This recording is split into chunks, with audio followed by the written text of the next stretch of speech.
విశాఖ శారదాపీఠంలో ఏకాదశి పూజలు.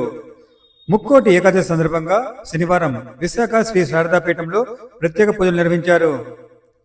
నారాయణ స్వరూపుడైన శ్రీకృష్ణ భగవానుడికి పీఠాధిపతులు స్వరూప నరేంద్ర స్వామి అభిషేకం నిర్వహించారు. విశేష హారతులిచ్చి ప్రత్యేక పూజల్లో పాల్గొన్నారు.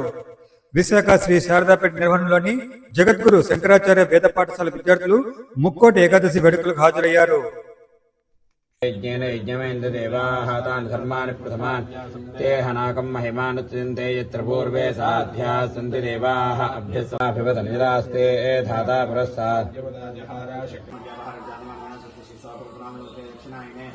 పశ్యేమ సూర్యముచ్చరంతమనుదే మృయాన సృష్టియమృవై ప్రాణామృతమాప విధాస్తాన్ ఆవాహితో భవాస్థాపితో భవాస్తన్నోపాస్తిరాజనం గురు ప్రసేద మహ్యం అగ్నియాగర్భందతిరే విరోపాస్తానాపశ్యస్యోనాభవంతో యా సాహం రాజావరణో జాతిమధ్యే సత్యాంతే అవపశ్యంజనానా మధశ్చరశీలశం దేవం విశ్వాక్షం విశ్వశంభవం విశ్వన్నారాయణం దేవమక్షరం పరమం పదం విశ్వతః పరమాన్ నిత్యం విశ్వన్నారాయణం వేదాహమేదం వరజం మహాంతం ఆదిత్యవర్ణం తమసస్సు వారే సర్వాణి రూపాణి విజిత్య ధీరః నామాని కృపాభివదనిదాస్తే సంభ్రమవర్ధనం దేవకీ పరమానందం కృష్ణం వందే జగద్గురుం శ్రీకృష్ణ పరబ్రహ్మణే నమో నమః.